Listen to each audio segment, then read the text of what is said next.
Hello बच्चों, आज की इस वीडियो में नीट 2025 का क्वेश्चन सॉल्व करेंगे। क्वेश्चन है the correct order of the wavelength of light absorbed by the following complex ABCD। ये कॉम्प्लेक्स कंपाउंड दिया गया है जिसमें से आपको ये वेवलेंथ के सीक्वेंस में अरेंज करना है, मतलब वेवलेंथ के ऑर्डर में अरेंज करना है। देखो बेटा, यहाँ पे कौन सा ये न्यूट्रल लिगेंड है, अमोनिया लिगेंड दिया हुआ है, साइनाइड लिगेंड दिया हुआ है और आपका वाटर दिया गया है। तो ये देखो, ये नाइट्रोजन डोनर है, ये कार्बन डोनर हो गया, ये ऑक्सीजन डोनर हो गया। तो बेटा ये साइनाइड कार्बन डोनर सबसे ज़्यादा स्ट्रेंथ होता है इसका। फिर उसके बाद होता है आपका NH3 नाइट्रोजन डोनर का। फिर उसके बाद होता है आपका ऑक्सीजन डोनर, जो ये क्या है, ये स्ट्रेंथ ऑर्डर है, ये सबसे ज़्यादा इसका होगा साइनाइड का।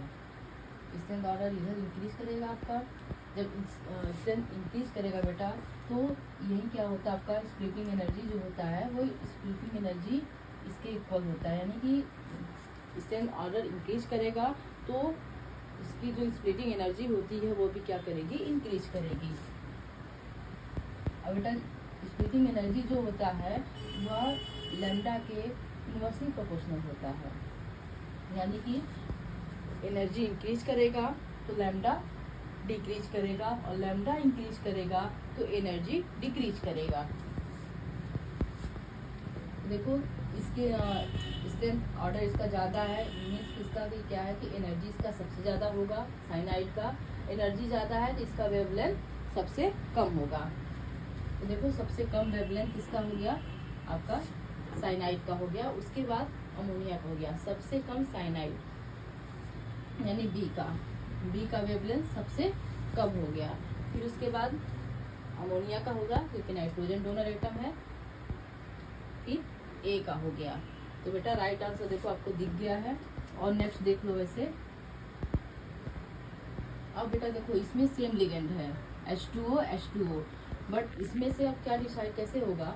देखो यहाँ पे कि ये जो इसका ये प्लस होगा, ये जो है यहाँ पे इसका ऑक्सीडेशन स्टेट कितना आएगा, इसका ये न्यूट्रल लिगेंड हो गया तो ऑक्सीडेशन स्टेट +2 होगा टाइटेनियम। इसका ऑक्सीडेशन स्टेट बेटा कितना होगा, इसका +3 शो करेगा, +2। अब देखो कि इसका जो रेडियस होगा, यानी Cu2+ का रेडियस ज़्यादा होगा और इसका रेडियस कम होगा।